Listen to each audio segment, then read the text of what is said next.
The sound of pounding woke me up suddenly, exactly at 2 o'clock in the morning. I heard my daughter screaming my name, completely out of control. I had changed all the locks a few days ago for a reason they didn't know, but one I knew perfectly well. I sat up in bed with my heart racing. My hands were trembling as I searched for my slippers in the dark. The pounding wouldn't stop.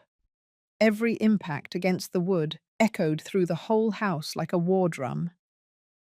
"Mum, open this door right now!" Lucy's voice tore through the walls. It was a desperate, furious scream, full of a rage I never thought I'd hear from my own daughter. The girl I had raised with so much love, the baby I had rocked in my arms through entire nights, was now howling my name as if I were her worst enemy. I stood up slowly. My knees cracked with the movement. 68 years weigh heavily on the body, especially when you've worked every day of your life without rest. I walked to the bedroom window and barely pulled back the curtain. From there I could see the main entrance. Lucy was in front of the door, hitting it with both fists. Her hair was loose, messy, and even though I couldn't see her face clearly, her movements betrayed her state. She was completely out of control. Next to her, David was standing with something in his hand. Soon after, my son-in-law lifted what he was holding. It was a hammer, a large carpenter's hammer that gleamed under the street lamp light. My blood ran cold. "We're coming in this time, whether you like it or not," David yelled with a cold voice that made my skin crawl. There was no doubt in his tone. There was no hesitation. It was a real, direct, dangerous threat. I closed the curtain and stepped back. My legs barely held me up. How had it come to this? How was my own daughter on the other side of that door trying to force her way into my house? Into the house her father and I built with decades of sacrifice. I took a deep breath. I couldn't let panic paralyze me. I had prepared for this moment. I knew it would come. For weeks I had anticipated this exact scene, even though I prayed every night to be wrong. The hammer blows began. The metallic sound against the lock made me jump. They were trying to force the entry. David was striking with systematic force, trying to break the mechanism. But I had installed new, reinforced maximum security locks. It wouldn't be that easy. "Mom, please!" Lucy had changed tactics. Now her voice sounded pleading, almost tearful. "We just want to talk to you. We're worried. Open the door." Lies. It was all lies. I knew exactly what they wanted. I had seen the documents. I had listened to their conversations when they thought I was asleep, or that my mind wasn't working well anymore. I knew exactly what they had planned for me. I stood calmly in the middle of the living room, wrapped in my bathrobe, barefoot on the cold floor. The house was dim, only lit by the faint light coming in from the street. My hands were no longer shaking. I had made a decision days ago, and now I just had to execute it. Then, behind me, a calm voice said, "Let them in, Audrey." "I'll open it." I turned around slowly. Amelia was standing next to the hallway entrance. My lifelong friend, the woman who had been my neighbor for 30 years, and who was now my trusted lawyer. She wasn't alone. Next to her was a man in a dark suit, with a briefcase in his hand, and two other people who remained in the shadows of the dining room. "Are you sure about this?" I asked her in a low voice, barely a whisper that got lost among the pounding that continued to resonate from outside. Amelia nodded firmly. Her grey eyes looked at me with a mixture of compassion and determination. "It's now or never, dear. They've already crossed every line. It's time for them to see the consequences." I nodded slowly. She was right. I couldn't keep hiding in my own house, living in fear of my own blood. If they had come all this way, at 2 o'clock in the morning, with a hammer and threats, there was no turning back. I walked toward the front door. Each step seemed to weigh a ton. My bare feet softly touched the floor as I approached the spot where, on the other side, waited two people I had once loved more than my own life. Finally, I heard David yell when my steps resonated near the entrance. "It's about time! Open up already!" My hand rested on the doorknob. It was cold, metallic, real. For a second, I hesitated. For one brief instant, I thought about turning around, going back to my room, covering my ears, and pretending none of this was happening. But I couldn't. I had already come too far. I turned the doorknob slowly. The mechanism unlocked with a soft click. I pulled the door inward and opened it wide. The street light flooded the entryway. Lucy and David froze in the doorway, eyes wide, mouths agape, looking not just at me, but at the people standing behind me. Amelia stepped forward, out of the shadows. The man in the suit did the same. The two other people moved to the sides, revealing their presence. Everyone stared at us in silence. "Good evening, Lucy." "Good evening, David," I said with a voice that sounded much firmer than I felt inside. "Please, come in. I think we have a lot to talk about." Lucy's face went white as paper. Her lips trembled, but no sound came out. David dropped the hammer. The metallic clang against the cement of the porch resonated in the silence of the early morning like a final sentence. "Before continuing with what happened that night, I need you to understand who I am. I need you to know where I come from and what I had to do to get here.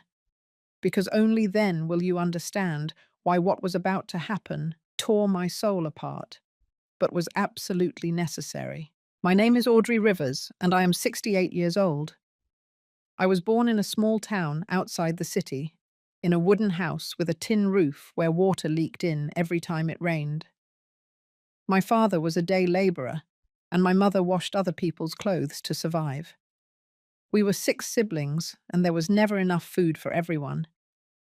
I learned to sew when I was 8 years old, because it was the only way to have clothes that fit me properly.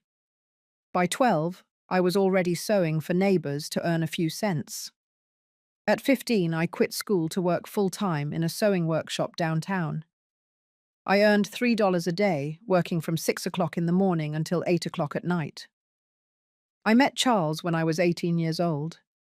He was a bus driver and passed in front of the workshop where I worked every morning.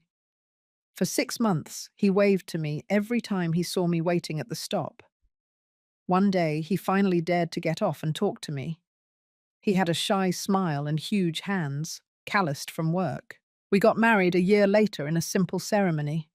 There was no white dress or fancy party. I wore a light blue dress I had sewn myself, and Charles wore the only suit he owned. The reception was at my parents' house with macaroni and cheese and soda. But it was the happiest day of my life, because I knew I had found a good, hard-working, honest man. The first years were incredibly tough. We lived in a rented 7-foot by 10-foot room. Charles worked double shifts driving the bus, and I continued sewing at the workshop during the day and took extra jobs at night. We saved every cent we could. We kept the money in a tin hidden under the mattress. When I got pregnant with Lucy, I thought we wouldn't survive. The pregnancy was difficult. I had to leave the workshop in the 7th month because I couldn't handle the weight and the nausea anymore. Charles started working weekends too. He slept 4 hours a night. I watched him wear himself out in front of my eyes, but he never complained. Lucy was born on a Tuesday in March at 3 o'clock in the afternoon. It was a natural birth at the public hospital.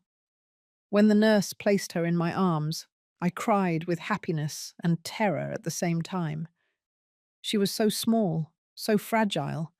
How were we going to give her everything she needed? But we did it. Somehow we did it. Charles got better routes that paid more. I started sewing from home while taking care of Lucy. I worked with her asleep in a crib next to my sewing machine. Many nights I stayed up until dawn, finishing dresses, fixing pants, embroidering tablecloths. When Lucy turned 3 years old, We managed to buy a piece of land.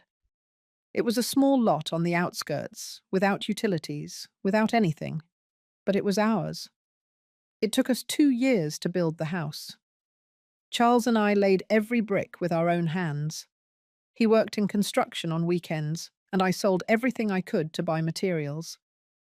The house started out as just 2 rooms and a bathroom.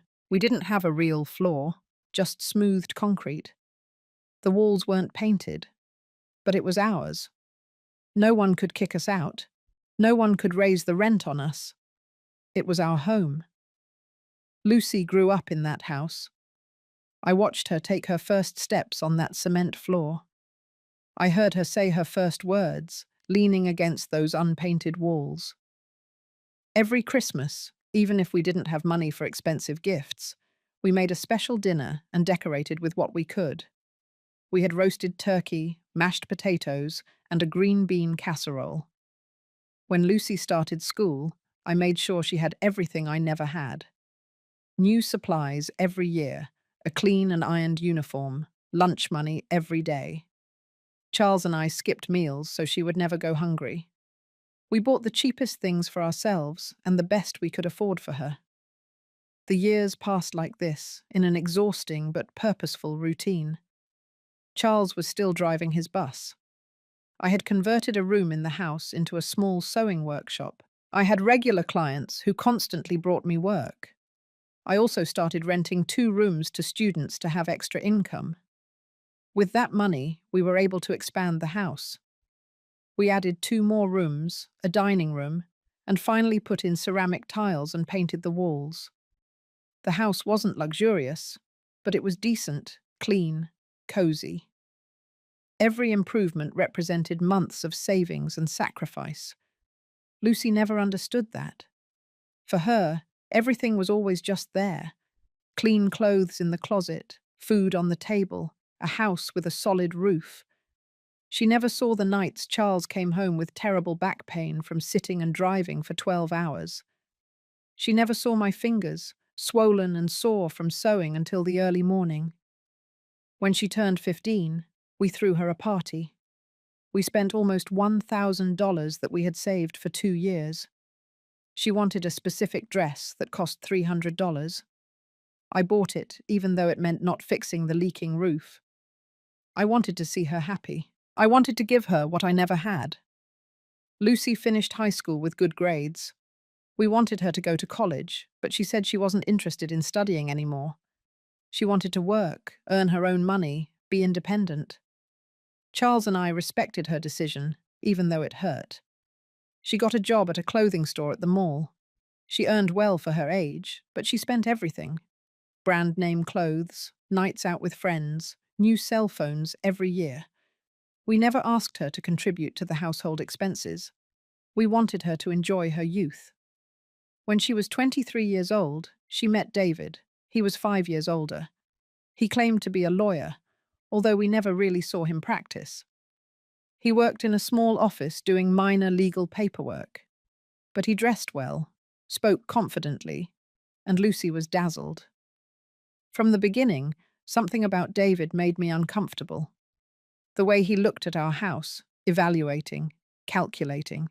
The questions he asked about how much the land was worth, if we had debts, if I was still working. Charles told me it was my imagination, that he was just a curious young man. They got married 2 years later. The wedding was modest but respectable. We spent $5,000 we had saved for emergencies. David didn't contribute a cent. His family didn't show up much either. That should have been a warning sign too. At first they lived with us. They said it was temporary while they saved up for their own place. But the months passed and they weren't saving anything. David always had excuses. That there were unexpected expenses, that they needed a better car, that Lucy wanted to redecorate her room. Charles started to get tired of it, but I convinced him to be patient. She was our daughter. She needed our support. Eventually they would leave. But 2 years went by, and they were still there, living for free, not contributing, and getting more and more demanding. Then Charles got sick. He was 62 years old when the chest pains started. He ignored them for weeks, until one day he collapsed in the middle of his route. They took him straight to the hospital. Massive heart attack. He survived, but the doctors said he couldn't keep working. His heart was too weak. It was devastating, not just emotionally, but financially. Charles's pension was minimal, barely $400 a month. I was still sewing, but at my age I couldn't work the same hours anymore. My hands constantly ached from arthritis. Charles lived 3 years more after that heart attack. 3 years in which I watched him slowly fade like a candle burning out. He could no longer work. He could barely walk without getting tired. He spent his days sitting in the living room armchair looking out the window, watching the life he could no longer fully live pass by. I became everything: wife, nurse, economic support for the house. I got up at 5 o'clock in the morning to prepare his breakfast and his medicines. Then I sewed for hours while he rested. In the afternoons, I gave him his treatments, walked with him in the yard, read him the newspaper because his eyes weren't seeing well anymore. The nights were the worst. Charles would wake up with nightmares, with pain, with the constant fear that the next heart attack would be the last. I would hold him in the dark and whisper that everything would be okay, even though inside I was dying of terror of losing him. Lucy and David were still living with us. They promised to help, but their help never materialized. David always had excuses, that his job didn't pay well, that they had expenses, that soon everything would get better. Meanwhile, they ate our food, used our utilities, lived under our roof, contributing almost nothing. There were times I thought about asking them to leave. Charles suggested it to me several times. But Lucy was my daughter. Every time I mustered the courage to talk to her, she would look at me with those eyes I had known since she was born, and my heart would melt. I thought they would eventually mature, that they would understand, that things would change. Charles's medications cost almost $300 a month. Insurance only covered a portion. I had to sell jewelry I had saved for years. A ring Charles gave me on our 10th anniversary, gold earrings that belonged to my mother. Each sale broke my heart, but there was no alternative. One night, 2 years after the heart attack, Charles called me into the room. He was sitting on the bed with a serious expression I hadn't seen before. He had an envelope in his hands. "Audrey, I need you to listen to me carefully," he said with a weak but firm voice. "I've been thinking a lot about what will happen when I'm gone." "Don't say that," I interrupted, tears in my eyes. "You're going to be fine. The doctor said if you take care of yourself, Audrey, please, we both know the truth." He took my hand gently. "I need you to promise me something. When I'm gone, protect this house. Protect everything we built. Don't let anyone take what is yours." I didn't fully understand what he meant at the time. I thought they were just the worries of a sick man. But Charles knew something I still refused to see. He had noticed things. David's glances evaluating the house, the whispered conversations that stopped when he entered, the casual comments about inheritance and wills. Charles died one winter morning. I was asleep next to him when his breathing simply stopped. There was no drama, no visible pain. His tired heart finally gave up. I woke up and knew immediately he was gone. The room felt different, colder, emptier. The funeral was simple. We didn't have money for anything elaborate. I used the last of our savings to give him a proper send-off. Lucy cried during the ceremony, but not as much as I expected. David was serious, appropriate, but his eyes were still calculating, observing who came, what they said, how they reacted. The house felt enormous without Charles. Every corner held his memory. The armchair where he sat still had the imprint of his body. His coffee mug was still on the shelf, his slippers next to the bed. For weeks I couldn't move them. It was as if by leaving them there, a part of him was still with me. Charles's pension stopped, of course. Now I only had my sewing work and the money I got from the 2 students who rented rooms. In total, about $600 a month, barely enough to eat and pay utilities. It was then that David began to show his true colors. A week after the funeral, he sat down with me at the kitchen table. Lucy wasn't there. She had gone out to buy something. "Audrey, we need to talk about the future," he began with a voice that pretended to be kind but sounded condescending. "This house is too big for you alone. The expenses are a lot, and at your age, maintaining all of this is complicated." "I manage fine," I replied firmly. "I've worked my whole life. I know how to manage my money." Sure. But think about it. You're almost 65 years old. How much longer will you be able to sew? What happens when your hands can't work anymore? When your eyesight fails?" He paused, calculated. "Lucy and I have been thinking. We could sell this house, get something smaller for you, more manageable, and with the leftover money we could make investments that would give you passive income." My blood ran cold. Sell the house? This house that your father-in-law and I built with our own hands? The house where my daughter was born? Don't look at it as losing something. Look at it as securing your future. We would take care of everything. You would just have to sign some papers. "I am not selling my house, David." His expression changed. The mask of concern cracked for a second, and I saw something cold in his eyes. Fine.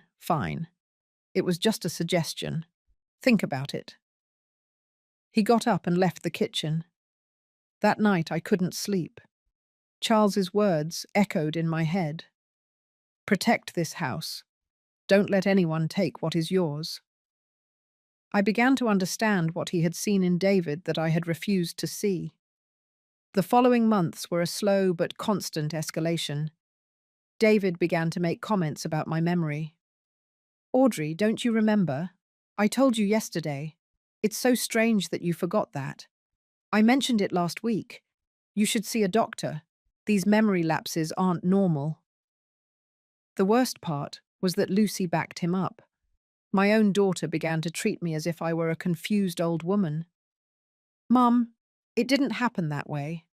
Mum, you're mixing things up. Mum, I think you're a little disoriented." At first I doubted myself. I was 65 years old. Maybe my memory really was failing. But then I started to notice a pattern. The lapses they mentioned were always about important things.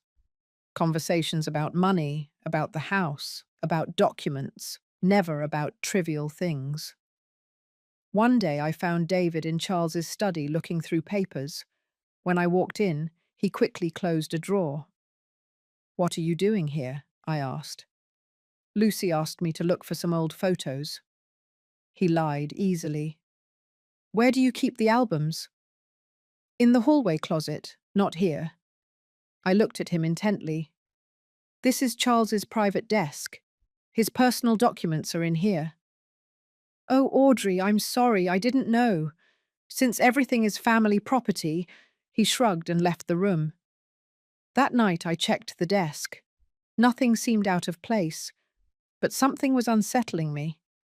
I started hiding the most important documents somewhere else. The deed to the house, the papers for Charles's life insurance that had left me $10,000, my original will. Lucy turned 30 years old that year. For her birthday, she wanted a big party. I didn't have money for that, but she insisted. "Mum, it's my 30th birthday. It's special. Dad would have wanted us to celebrate." I used part of Charles's life insurance money, $1,200 for a party at an event hall. Lucy invited dozens of people. David took care of everything, acting like the perfect host. I sat in a corner watching them spend the money Charles had left for my old age. After the party, something definitely changed in David. He no longer bothered to hide things so much. The conversations about the house became more frequent, more insistent, more aggressive, and Lucy, my own daughter, had become his perfect echo. "Mum, David is right," she told me while we were having coffee in the kitchen. "This house is too much for you. Look how hard it is for you to climb the stairs. The yard is neglected because you can't keep it up anymore. The tenants take advantage of you because you're too nice. I can hire someone for the yard, and the tenants pay on time," I replied, feeling like every word from my daughter was like a stab wound. "But the money you spend on maintenance could be generating interest in the bank. David says that with a smart sale, you could live off the returns without ever working again." "I don't want to live anywhere else, Lucy. This is my house. You were born here. I lived here with your father for 40 years.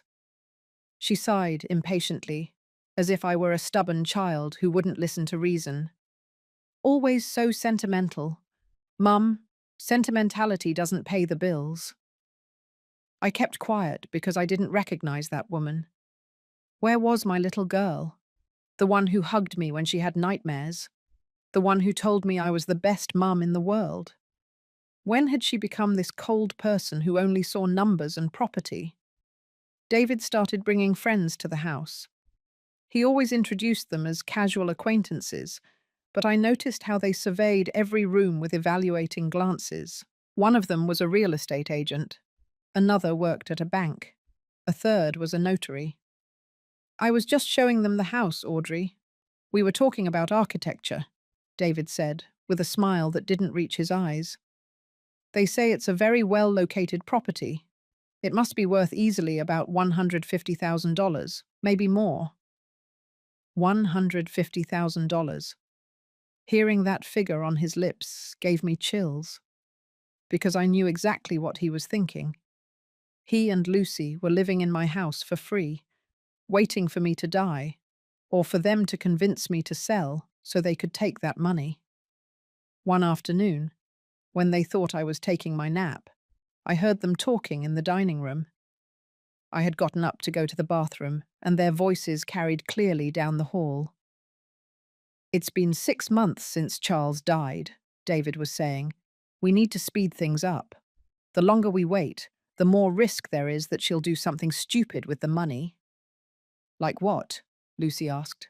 "Like donating it to some church? Or leaving it all to some charity organization? Or worse, making a will that cuts us out?" "She wouldn't do that.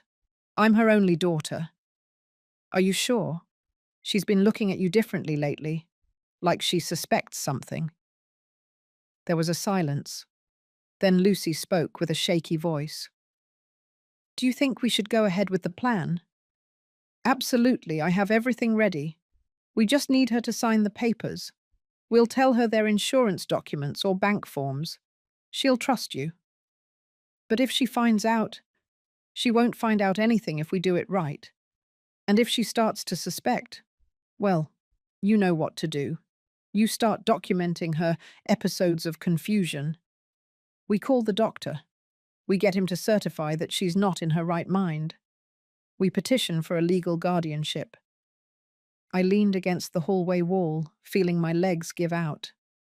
They were planning to have me declared incompetent. They wanted to take away my autonomy, my house, my life, and my own daughter was in agreement with this. I went back to my room in silence. I sat on the bed I had shared with Charles for decades and cried as I hadn't even cried at his funeral. Because this was worse than death. This was betrayal. This was seeing your only daughter become your worst enemy. That night I made a decision. I wasn't going to sit idly by waiting for them to destroy me. Charles had warned me. He had asked me to protect what was ours, and that's what I was going to do. The next day, when David and Lucy left, I searched the whole house. I looked in their rooms, their drawers, their belongings. I felt terrible doing it, but I needed to know what I was dealing with. What I found chilled my blood. In David's briefcase, hidden among other papers, were legal documents, a draft of a conservatorship application. My name was there, along with arguments about my supposed mental incapacity. There were notes on symptoms of dementia that I was supposedly showing. It was all a lie, every word, but it was so well documented it looked real. I also found contacts for private doctors, numbers underlined with the note, willing to cooperate for $2,000. They were planning to buy a false diagnosis. They were going to pay a doctor to certify that I wasn't in my right mind. There was more. Drafts of legal powers of attorney that would remove my control over my own finances. Bank documents about how to open mandatory joint accounts. Information on nursing homes and their monthly costs. I understood everything in that moment. The complete plan. They were going to have me declared incompetent, take control of my money and my house, sell everything, take the cash, and put me in some cheap assisted living facility where I could rot while they enjoyed what Charles and I had built. I photographed every document with trembling hands. I saved the photos on a USB drive that I hid in the hem of some old curtains. Then I put everything back exactly as it was. I couldn't confront them yet. Not without help. Not without a plan. If I faced them now, they would accelerate their timeline. They could become violent. I needed to be smarter than them. I remembered Amelia, my lifelong neighbor. We had been friends for 30 years. She had been a lawyer before retiring. If anyone could help me, it was her. The next day, pretending to go to the grocery store, I went to her house. Amelia greeted me with her usual warm smile, but her expression changed when she saw my face. "Audrey, what's wrong? You look terrible." I broke down.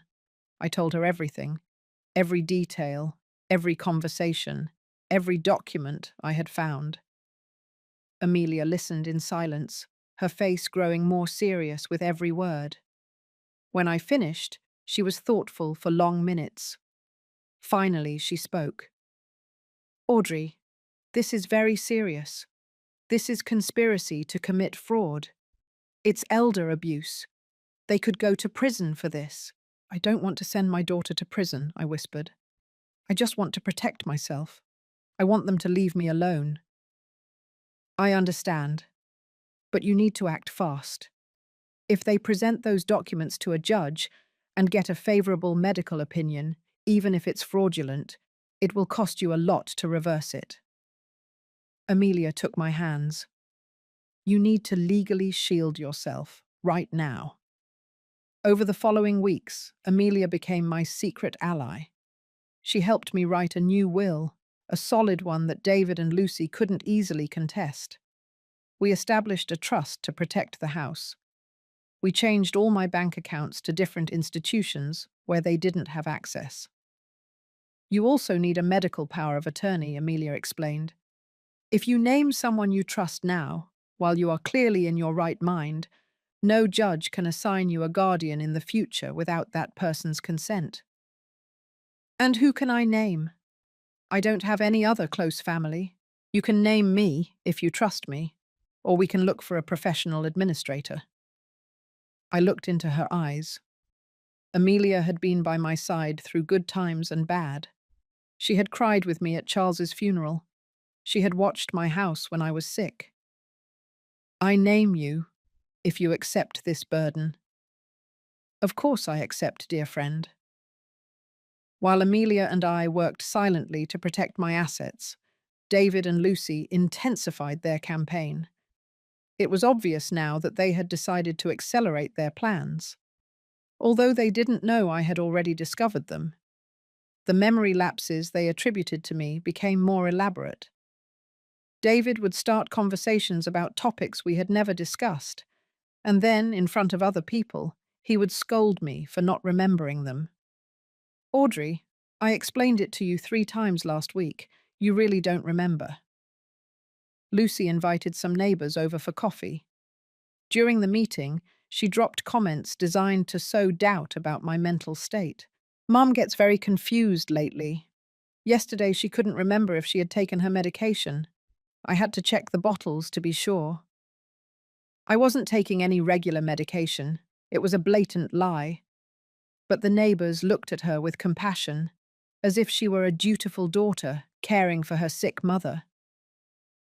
The other day she went out without telling anyone, Lucy continued in a worried voice.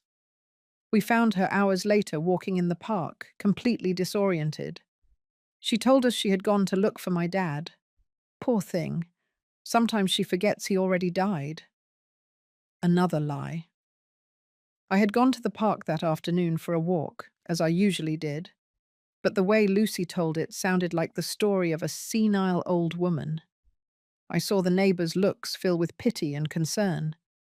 The most twisted part was that I couldn't defend myself without looking exactly like what they wanted me to look like. An older woman in denial about her mental decline. If I protested too much, if I got angry, it only reinforced their narrative. One afternoon, a man who introduced himself as Dr. Sanchez arrived at the house. David had invited him for a routine checkup without consulting me. "It's just to make sure everything is okay, Mum," Lucy said with a smile that didn't reach her eyes. "At your age, regular checkups are important." I knew exactly who that man was. I remembered the notes in David's briefcase, willing to cooperate for $2,000. This was the corrupt doctor they were going to pay to certify my incompetence. Dr. Sanchez asked me apparently innocent questions. What day was it? Who was the president? Could I remember 3 words he told me? But there was something false about the whole procedure. The way he wrote down my answers, the glances he exchanged with David, the condescending tone of his voice. I answered all his questions correctly. I remained calm, coherent, lucid. I didn't give him any ammunition he could use against me. When he finished, I saw the frustration on his face. "Everything seems to be in order for now," he finally said. "But at this age, things can change quickly. I would recommend more frequent evaluations." "How often?" David asked. "Every 2 weeks would be ideal." "That won't be necessary," I said firmly. "I have my own primary care doctor. If I need evaluations, he will take care of it." "Mom, Dr. Sanchez just wants to help," Lucy protested. I said no. This is my house, and these are my medical decisions. My voice sounded harsher than I intended, but I was furious. Did they really think I was so foolish as to not see what they were doing? Dr. Sanchez left shortly after. I heard David talking to him at the entrance. I couldn't hear the exact words, but the tone was one of frustration. I knew I had ruined that first attempt. That night, David and Lucy had a heated argument in their room. The walls of the house weren't very thick. I heard fragments of the conversation from my room. "I told you you're making it too obvious," Lucy was saying. "And what do you suggest? That we wait another 6 months? We don't have that time. She already has less than $10,000 left from the life insurance. Once that's gone, there will be nothing to take." "But what if she suspects?" "She doesn't suspect anything. She's a sentimental old woman. She thinks we're still the happy family we used to pretend to be." "Don't talk about my mother like that. Your mother is an obstacle between us and a better life, between us and $150,000 that we could be using right now." There was a long silence. Then Lucy spoke in a small voice. "Sometimes I wonder if we're doing the right thing." "Don't start that again. We've talked about this 1,000 times. That house is your inheritance. That money is yours by right. We're just speeding up the inevitable. And frankly, we'll be doing her a favor. At her age, living alone in this huge house is dangerous. She could fall, hurt herself, die alone, and no one would notice for days." "I guess you're right." "Of course I'm right. Trust me, honey. In 6 months, we'll be living in a modern apartment downtown. You'll quit that awful job at the store, and I can finally open my own office. All thanks to us having the guts to do what needed to be done. I moved away from the wall. I had heard enough. My own daughter had just justified my destruction as if it were an act of mercy. David had completely poisoned her.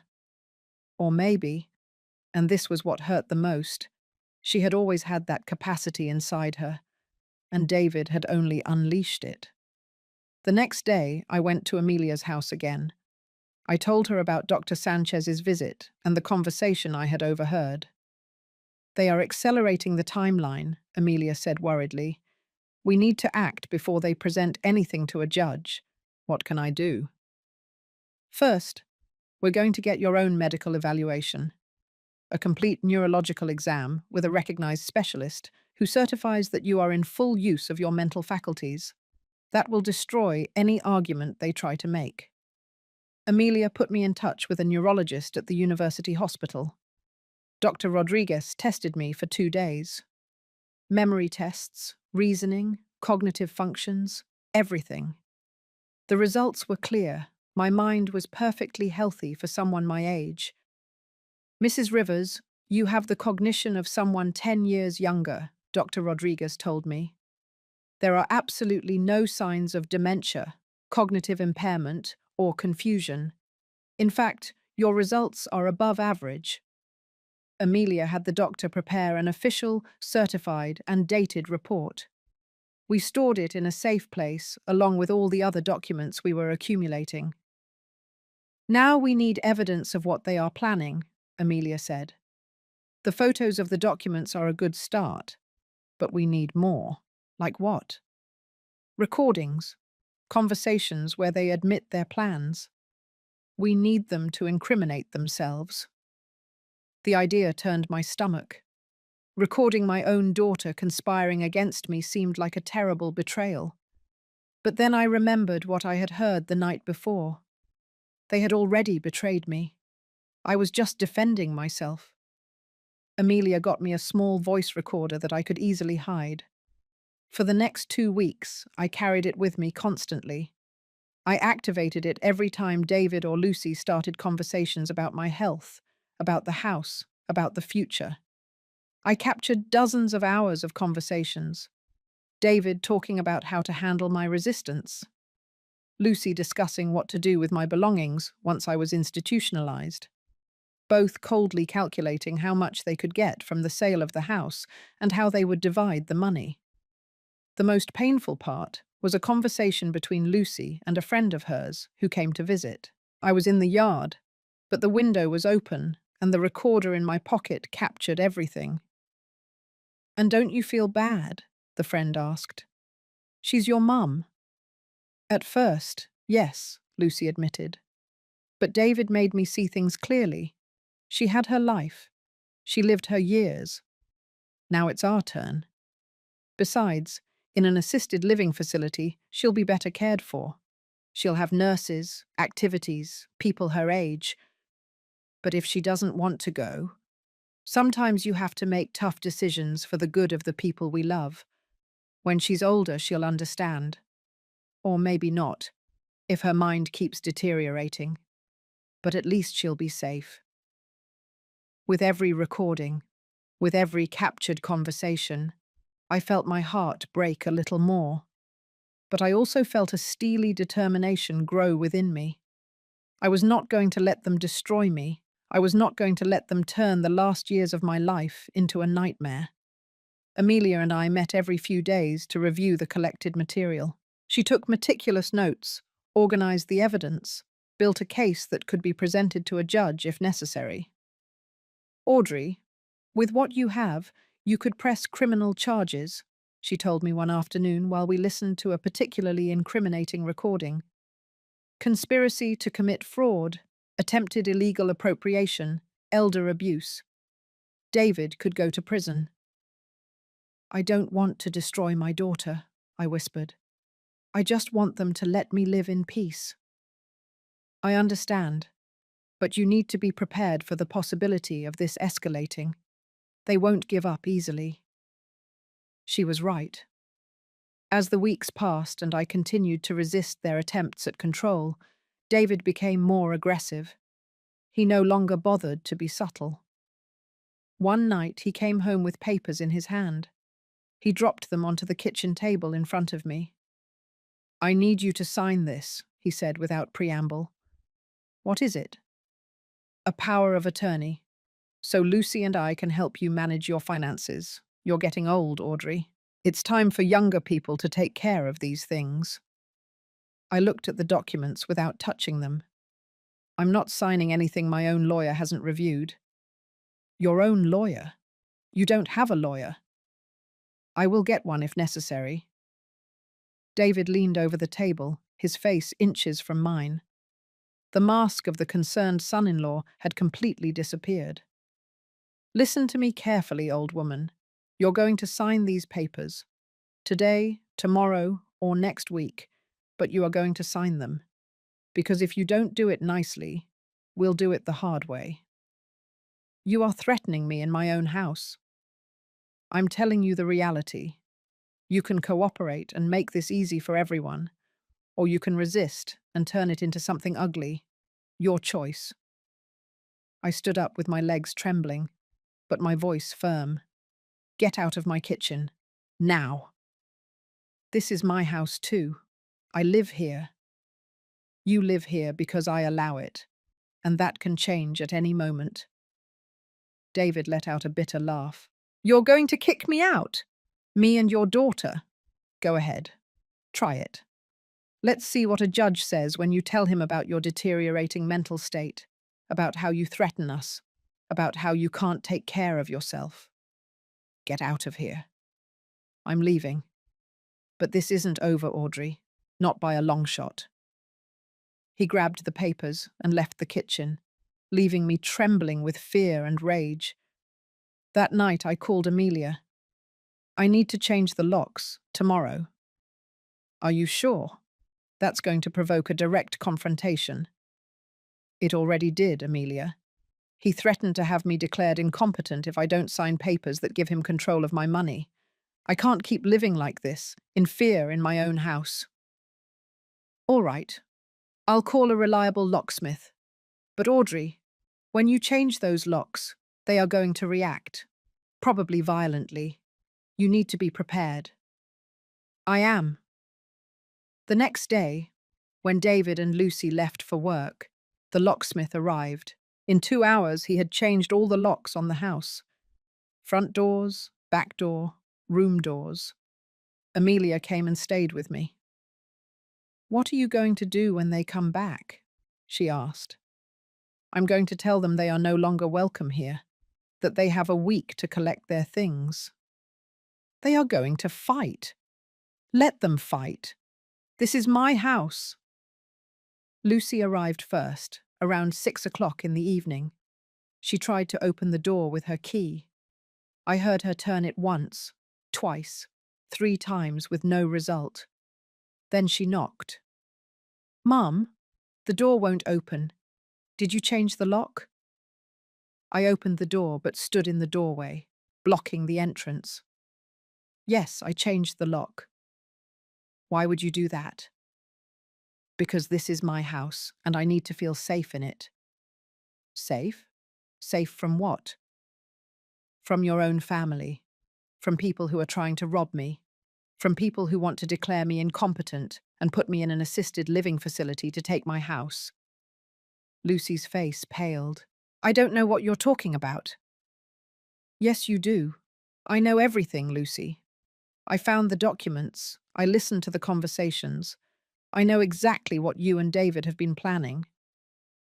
"Mum, you're confused. This is exactly what we were talking about.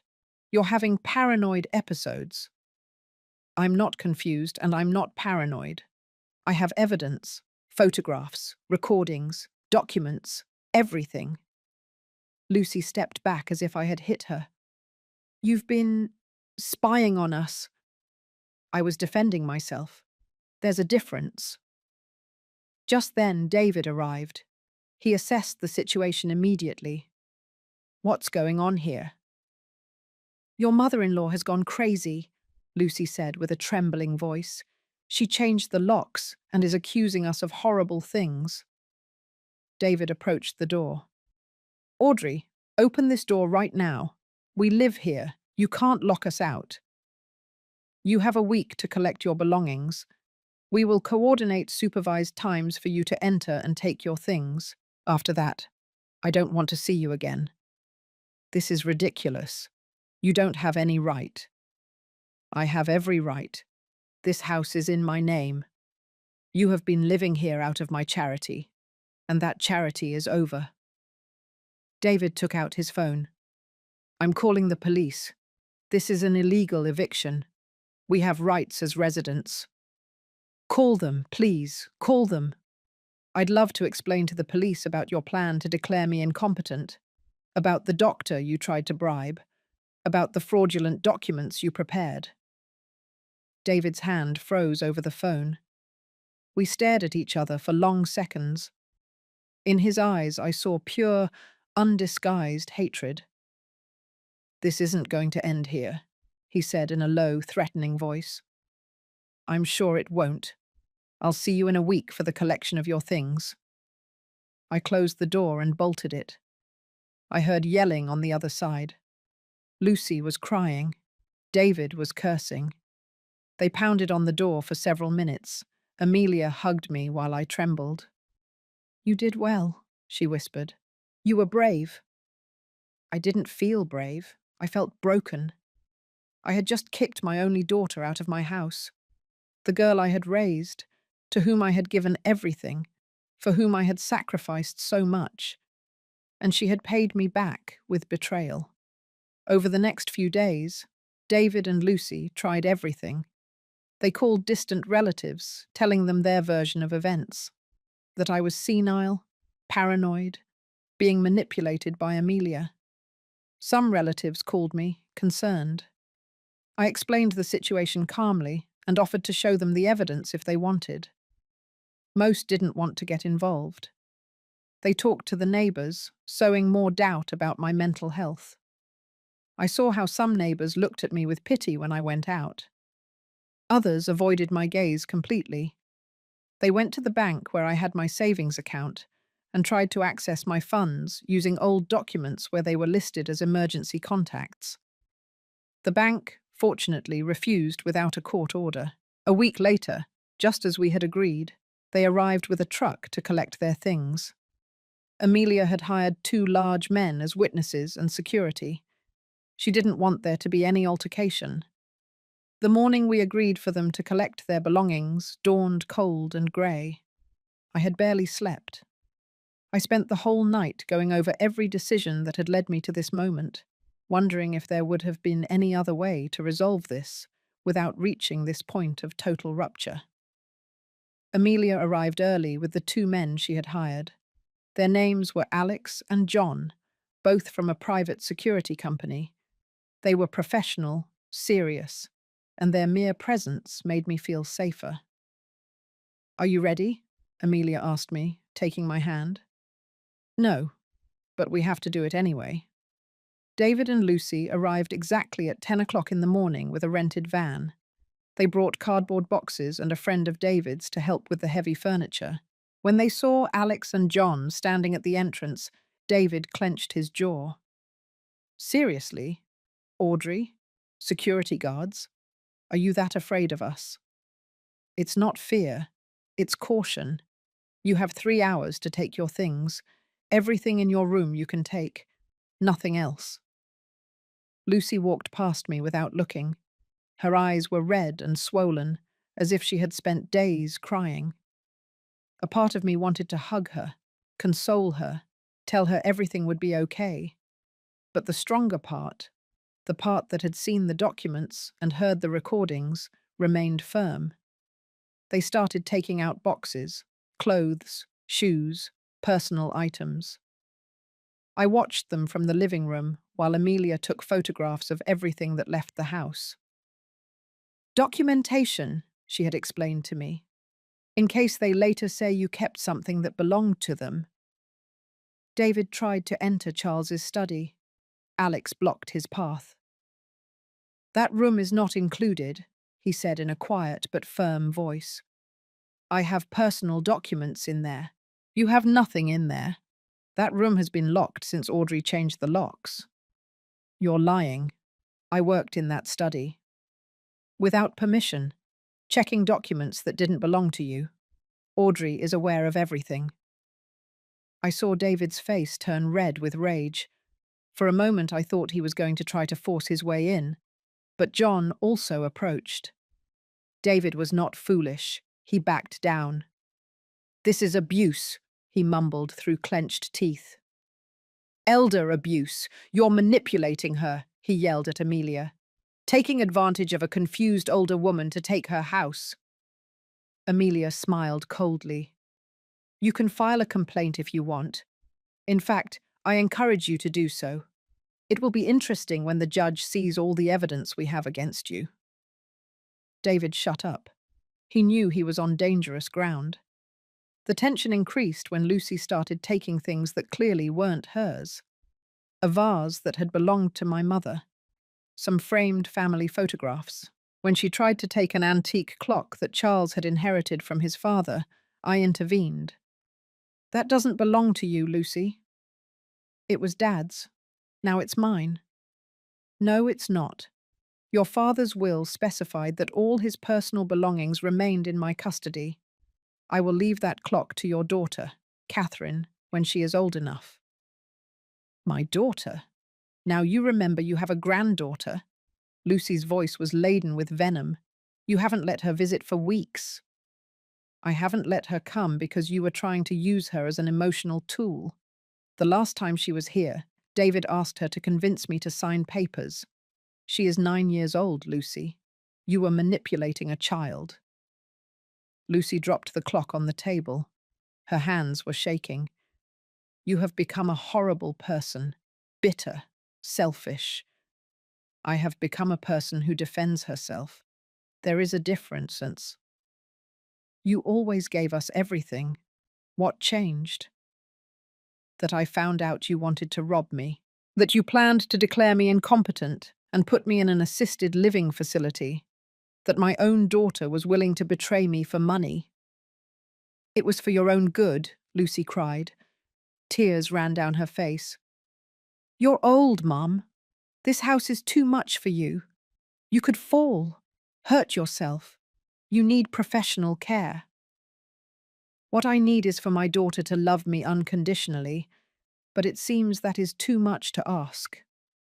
The silence that followed was brutal. Lucy looked at me with a mixture of pain and rage that I will never forget. Then she turned around and continued packing. 2 hours later, the van was almost full. David tried one last move.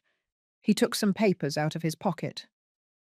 I have here a letter from a certified psychiatrist stating that Audrey Rivers shows evident signs of cognitive impairment and requires immediate legal supervision. Amelia held out her hand. Let me see that. David handed her the document with a satisfied smile. Amelia read it and then burst out laughing. This is such a bad forgery, it's almost comical. The doctor who supposedly signed it lost his license 2 years ago for fraud. It's in the public records. Did you really think this would work? David's smile disappeared. It's a valid legal document. It's trash paper you could use to light your fireplace. And the fact that you try to use it only adds more evidence to the case Audrey could bring against you. Amelia handed the papers back to him. Try to present this to a judge. Please. It will be fun to watch you get arrested for presenting false documents to a court. David crumpled the papers and put them in his pocket. This doesn't end here, Audrey. I'm going to fight. I'm going to prove you're not in your right mind. I'm going to get control of this house and your money. And when I do, you're going to regret having treated me like this. The threats were also recorded, Amelia said, pointing to her phone on the table. Keep talking. You're building our case for us. They finally finished. The van was full of boxes and furniture. David got into the cab without another word. Lucy stood in the doorway, looking at me with pleading eyes. Mom, please, we can still fix this. We can talk, reach an agreement. It doesn't have to end like this. You should have thought of that before you conspired with your husband to rob me. It was never about robbing. That house is my inheritance. That money will eventually be mine. You just wanted to hasten my death, anticipate my incapacity, rob me of my last years of dignity. It wasn't like that. You don't understand. I understand perfectly. Now go. And don't come back unless it's to truly apologize.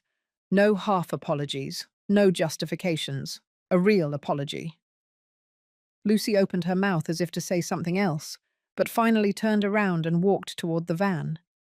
I watched her get in, and then watched the vehicle drive away down the street until it disappeared. I stood in the entrance of my house for long minutes. The house that Charles and I built. The house where we had raised our daughter. The house that now felt empty and cold without her. Audrey, come inside, Amelia said softly. You're shaking. She was right. I was trembling from head to toe. Not from the cold, but from the emotional discharge of what had just happened. I let Amelia guide me to the sofa.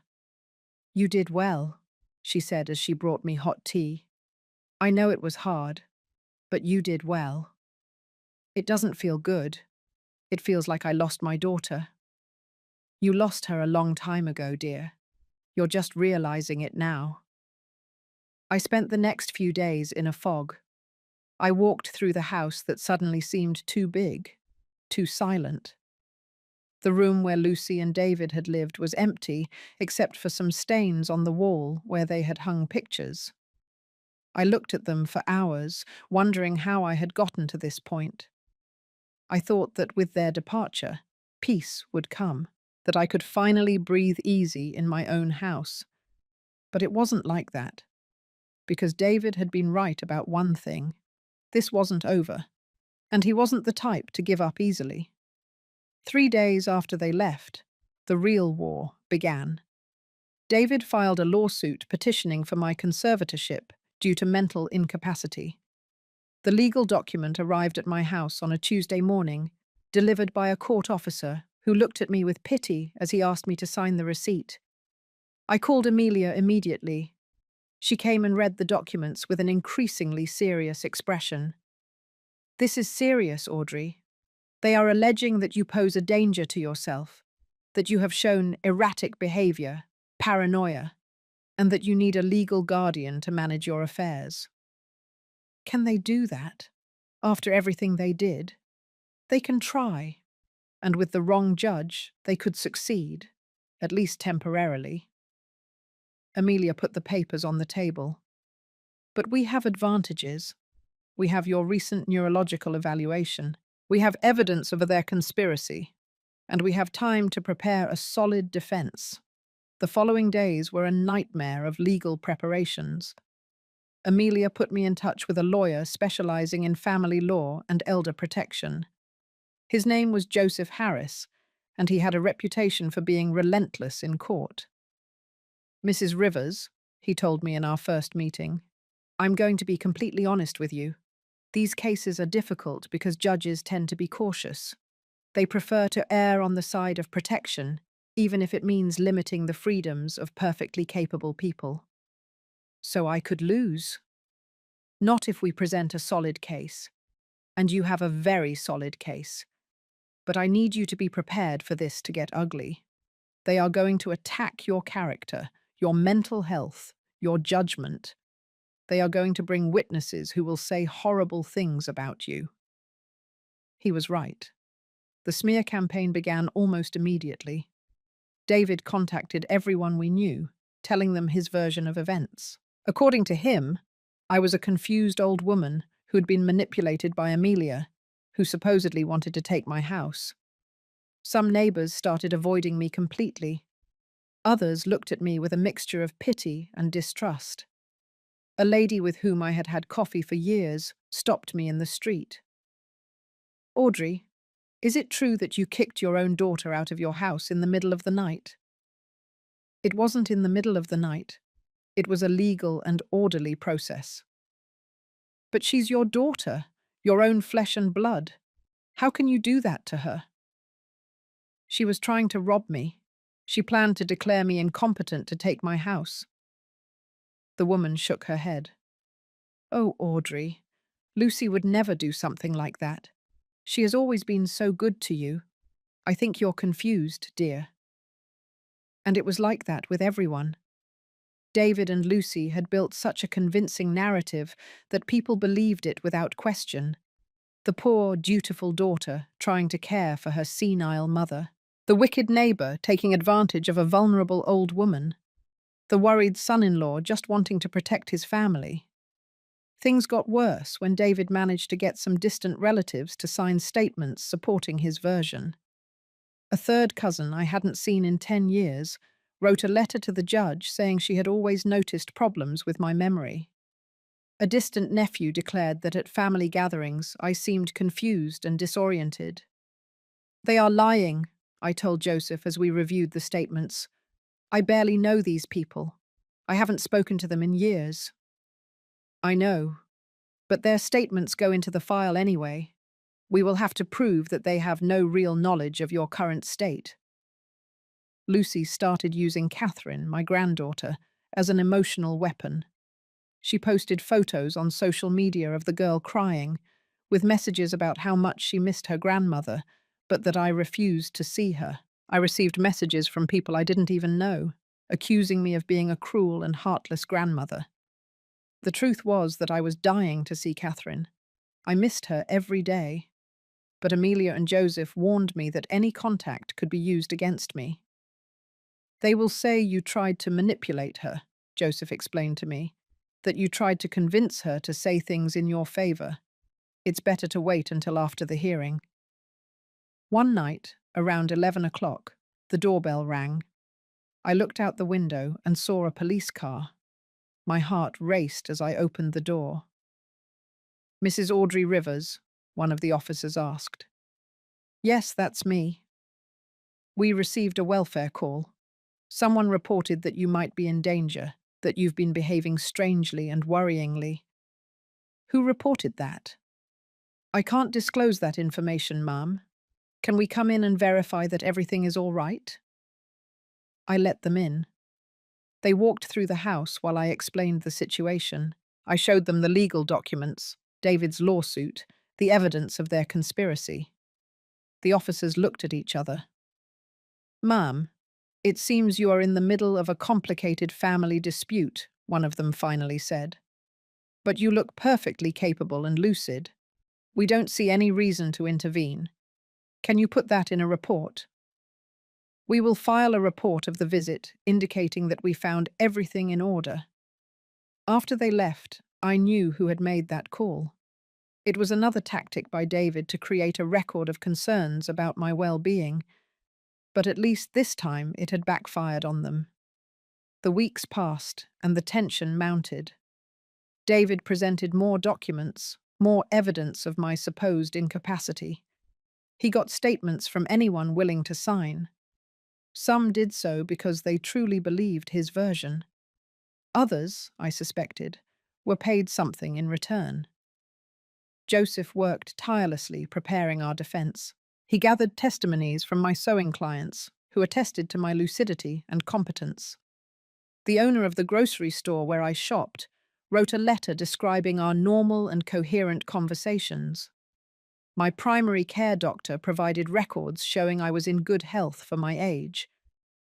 But our strongest weapon, Joseph would say, are the recording and the documents you found. That clearly shows they conspired against you. When the judge hears those conversations, he will see who the real manipulators are here. The date of the hearing was set for 6 weeks after the initial filing. 6 weeks that felt like 6 years. I barely slept. I ate little.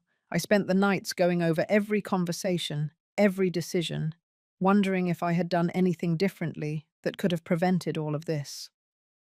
Amelia stayed with me many nights. She made me tea, forced me to eat, listened to me when I needed to talk. You're going to get through this, she told me. You're stronger than they think. 2 weeks before the hearing, Lucy appeared at my door. She was alone, without David. She looked terrible, haggard, with deep circles under her eyes. Mum, please, we need to talk. I have nothing to talk about with you. Any communication must be through my lawyer. Please, just 5 minutes. Tears were in her eyes. I beg you. Against my better judgment, I let her in. We sat in the living room, separated by yards of distance that felt like miles.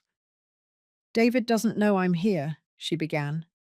If he finds out, he'll be really angry. And you care about that? You've become his perfect puppet. It's not like that.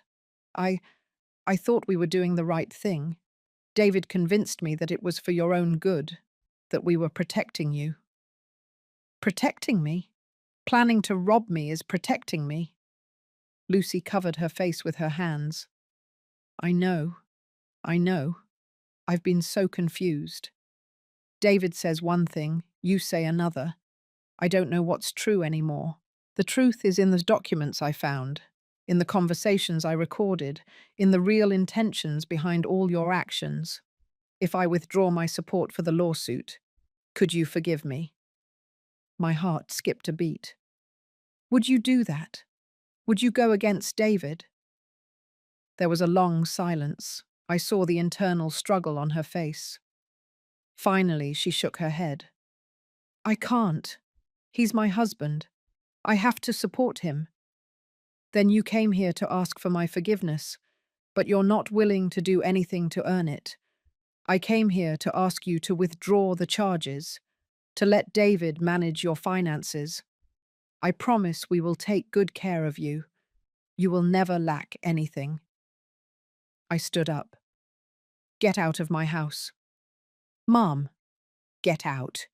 You came here to try to manipulate me one more time, to make me feel guilty so I would give in. But it's not going to work, Lucy. Not this time. She got up slowly. At the door, she turned around. David says if you don't cooperate, he's going to destroy you in court. He has witnesses, documents, everything prepared. He says you're going to lose. The hearing finally arrived. I put on my best clothes, a simple but respectable suit I had worn for Charles's funeral. Amelia accompanied me to the courthouse along with Joseph. My hands were shaking as we went up the stairs of the building.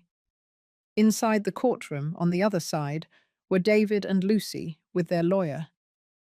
David looked at me with a cold, calculating smile.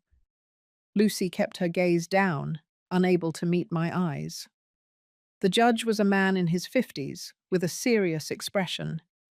He first listened to David's arguments. His lawyer presented an elaborate case about my supposed mental decline, my erratic behavior, my urgent need for legal supervision. They brought witnesses.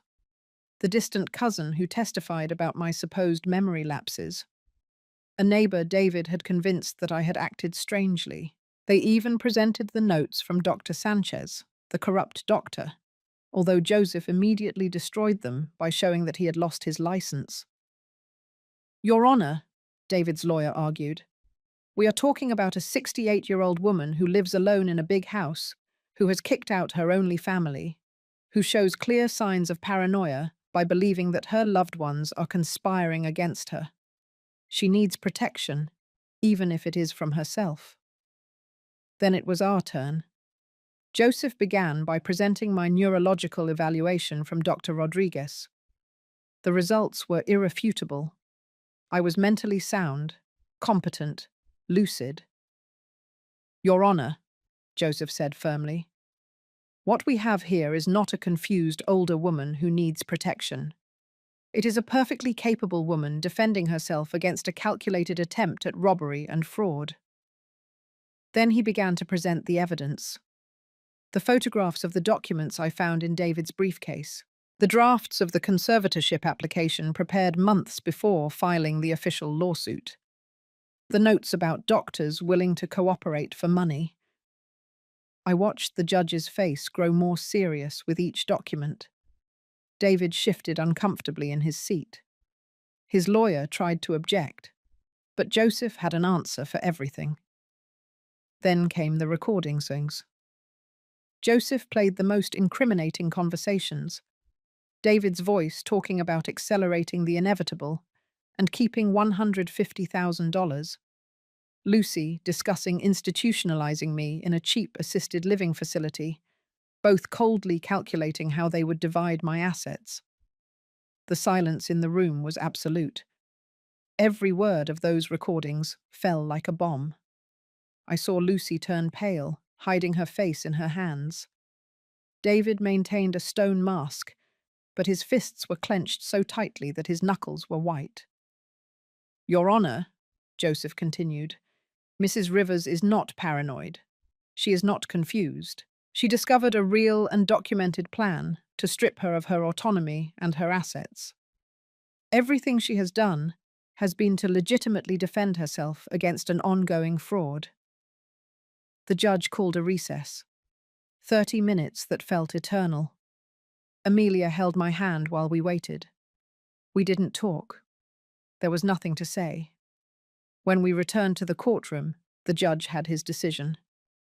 "I have carefully reviewed all the evidence presented, and I must say that I have rarely seen such a clear case of attempted elder abuse disguised as family concern." I took a breath for the first time in what felt like hours. "The application for conservatorship is completely denied. Mrs. Audrey Rivers is clearly in full use of her mental faculties and has every right to manage her own affairs." The judge looked directly at David. "Furthermore, I am ordering that a copy of this file be sent to the district attorney's office to evaluate whether criminal charges are warranted for attempted fraud, falsification of documents, and conspiracy." David stood up abruptly. "This is ridiculous. We only wanted to protect her." "Sir, I suggest you sit down and remain silent before I cite you for contempt," the judge said, with a voice of steel. "Your behavior and that of your wife, according to the evidence presented, constitutes a premeditated attempt to illegally appropriate Mrs. Rivers' assets. You will be lucky if you only face civil consequences." The room erupted in murmurs. The judge's gavel pounded for order. I looked at Lucy. She was crying silently, completely destroyed. Part of me wanted to go and comfort her, but the stronger part stayed put. We left the courthouse under a grey sky. Joseph was satisfied, but professional. We won, but this probably doesn't end here. They can appeal, although with the evidence we have, it would be useless. And the criminal charges, that depends on the district attorney's office. With what the judge saw, it's likely they will at least investigate. In the following weeks, life slowly began to normalize. David and Lucy did not appeal. Their lawyer probably advised them that it would be throwing away money. The district attorney's office opened an investigation into the fraudulent documents and the attempted bribery of the doctor. A month later, I received a call. David had been arrested. Not for the case with me, but because the investigation discovered he had committed similar frauds with other clients in his legal practice. Apparently, I was not his first victim. The difference was that I had fought back. Lucy called me that night. She was crying so hard she could barely speak. "Mum, David is in jail. I don't have money for bail. I lost my job because I spent all my time in court. I don't know what to do." My first instinct was to help her. 43 years of being a mother don't erase easily. But then I remembered everything. The recorded conversations, the plans to lock me up, the coldness with which they had discussed my fate. "Lucy, I'm sorry for what you're going through, but I can't help you. How can you be so cruel? I'm your daughter. And you're the one who tried to rob me, the one who conspired to declare me incompetent, the one who chose money over her own mother. It was David. He manipulated me. He convinced me. You are an adult woman, Lucy. You had choices. You chose to follow him. Now you must live with the consequences of that choice. Then that's it. You abandon me when I need you the most. I am not abandoning you. I am letting you face the consequences of your actions. It is the most important lesson I can give you now. She hung up. She didn't call again. The months passed. David was sentenced to 3 years in prison for multiple counts of fraud. Lucy moved to a small apartment with Catherine. She got a job at a clothing store again, earning barely enough to survive.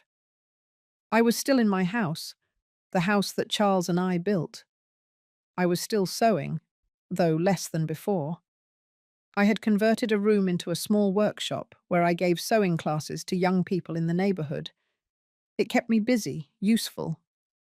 Amelia continued to be my best friend. We had dinner together several times a week. We played cards. We talked about life, about mistakes, about second chances. The evenings were the hardest. When the sun began to set and the house filled with long shadows. That was when the loneliness weighed on me the most. When I wondered if it had been worth it. If protecting my dignity justified losing my daughter. I didn't have a clear answer. Some days I thought yes, that I had done the right thing. Other days I woke up crying, missing the girl Lucy had been before David poisoned her. 6 months after David's sentencing, on a rainy autumn afternoon, the doorbell rang.